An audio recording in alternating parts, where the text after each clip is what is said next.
This crisis has had a devastating impact on human health, on our economy, on livelihoods, on businesses, and indeed on the service delivery that you are all supposed to provide to our people. COVID-19 has been a setback for all spheres of governance, and the great task before us is not only to regain lost ground and momentum, but to rebuild with added agency. We are now in the phase of recovery and reconstruction, a phase that will be difficult and long, a phase that will also require the utmost dedication and effort from all of us. Local government is the nerve center of service delivery, but it is also the nerve center of socio-economic development and of driving our efforts to build a truly democratic, integrated, prosperous, non-sexist and non-racial society. As Salga, you are at the forefront of transforming our country, but also transforming local government to make it fit for purpose and so that it can serve our people and meet their needs. Yours is a constitutionally derived mandate to bring development and opportunities to the people of South Africa. As we mark 20 years of democratic local government, there are a number of questions that we must ask ourselves. And some of those questions are, firstly, we must ask ourselves whether local government has been effective in overcoming the injustices of the past. And we can enumerate the injustices. They are plentiful. Secondly, we need to ask ourselves, what progress have we made in improving the quality of life for our citizens through our local government structures? Thirdly, we should ask ourselves whether local government has advanced effective and ethical governance. We could ask ourselves many, many more questions that go to the real heart of the impact that we may or may not have had on the lives of our people.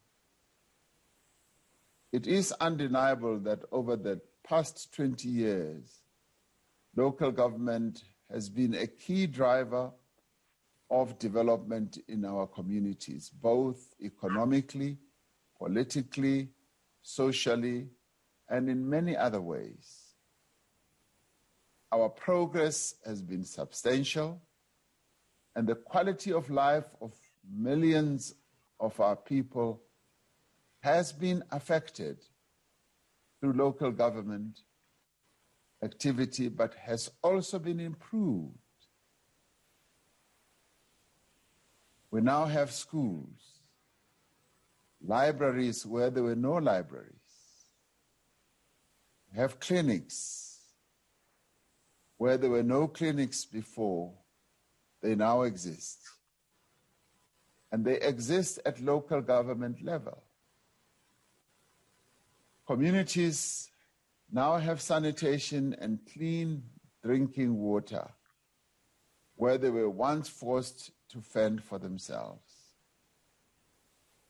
Homes have been electrified and streets have been paved in a number of places around our country. The provision of services has, over the course of 20 years, lifted millions of our people out of poverty and enabled them to enjoy an improving quality of life. But we must all admit that local government, whilst it has done a lot of things to benefit our people, that it also faces a number of very serious challenges. A measure of the extent of these challenges are the poor municipal audit outcomes. The latest report from the Auditor General points to serious lapses of governance and financial management in our municipalities. Our departed Auditor General, Mr. Kimi Makwetu, may his soul rest in peace, often reported to me very sadly about the performance of our local government entities. For the 2018-2019 financial year, only 20 of our country's 257 municipalities got clean audits. This, colleagues, is less than 8%. Furthermore, these outcomes appear to be worsening each year rather than improving, which should be the natural progression of everything that we do. Improve and improve. Many of the challenges facing our municipalities are inherited. Among them are massive backlogs in basic services, deep inequality, weak revenue bases, rising demand for services, and the devolution of several new powers and functions to local government. In addition to this, we currently have a situation where many municipalities are ill-equipped to take on the responsibilities expected of them. The picture we have is of vastly uneven performance. Some municipalities have acquitted themselves reasonably or even very well, and basic services are now more widely available than before. But there are others that cannot adequately perform even their basic functions, let alone carry out their developmental role. Coupled with institutional weaknesses like corruption and nepotism, many of our municipalities are facing a crisis of credibility and believability by our people. We cannot allow the widespread governance failures in municipalities to continue. We cannot have municipalities that are so dysfunctional that people feel they must resort to violence to be heard. We simply cannot afford local government to fail. Because when local government fails, provincial government fails, and ultimately national government fails. It is too important to our people and their lives, to our developmental objectives, and to the very future of this country. In August 2019, Cabinet approved the district development model to address weaknesses in service delivery, but to also address the problem and the challenge of having just too many plans. National plan, provincial plan, local government plan, all seeking to do the same thing. But also to address the budgeting problem. But more importantly, the implementation in local government. Its primary purpose is to narrow the distance between the people and their government. It is about improving the delivery of integrated services, the alignment of resources, facilitating inclusive economic development, and establishing long-term strategic planning. At the same time, the district development model prioritizes building state capacity and strengthening the system of local government. During the past year, and despite the limitations imposed by COVID-19, we have made progress in institutionalizing the district development model. And this is a process that Minister Dlamini Zuma has been driving, spreading it around the country with a view to strengthening our local government. We've been able to launch 3 pilot sites in the eThekwini Metropolitan Municipality, in the Waterberg District Municipality, and in the OR Tambo District Municipalities. The Development Bank of Southern Africa has been appointed as an implementing agent, and project management offices and district hubs have been established in the 2 pilots in KwaZulu-Natal and Limpopo.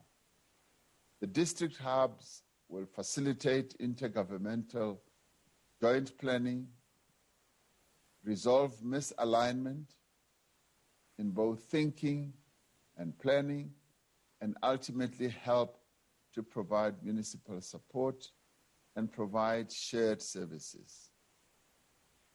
Now, despite the district development model also has champions in the form of ministers, deputy ministers, and MECs who, having been appointed, are paving the way for intergovernmental teams to work with districts in a coordinated fashion. Growing local economies is critical if we are to resolve problems of poverty and unemployment. The development of one plan will transform our intergovernmental planning landscape. As we move towards its completion and eventual adoption, we are intensifying stakeholder engagement. We are working to consolidate grants and rationalize planning instruments. The success of the DDM, as we call it, rests on greater coordination and collaboration between all spheres of government. The COVID-19 experience has demonstrated our capabilities in this regard. We have been able to establish national, provincial, and district coronavirus councils, as well as centers to drive our response, and in the main have been successful in bringing government together and closer to our people. As we now rebuild our economy, this approach to collaboration should be used at a local level to support growth and job creation. At the same time, we must also resolve the structural weaknesses that still exist. We must step up coordination efforts to avoid resource wastage and eliminate duplication of progress. We must also ensure that all government programs address community needs and that they contribute to developmental objectives such as poverty reduction and employment creation. Our experience with this pandemic has demonstrated the importance of political leadership in forging collaborative public service networks. We must address constraints at municipal level that continue to contribute to weaken or result in poor performance, including capacity building and skills training. We have to attend with urgency to the issue of maintenance of municipal infrastructure. The speed and responsiveness of national government to COVID-19 shows that this certainly can be done where possible. Salga has a clear strategic role to play in supporting its members to fulfill their developmental obligations. I call on you to continue to be an active participant in the intergovernmental relations system, to provide common policy positions on key issues, to continue to represent local government interests, and to provide solutions to challenges that are currently facing our local government. We remain unwavering in our determination to build a society that guarantees a better life for all. On this important anniversary, let us establish a firm platform for local government to continue to improve the quality of life of all citizens and to free the potential of each person. President of Salga and your other officials and leaders, I wish you a productive National Members Assembly. And thank you very much for giving me this opportunity of being in your presence, albeit virtually. I wish that the next few days should be really productive. Thank you very much. Thank you.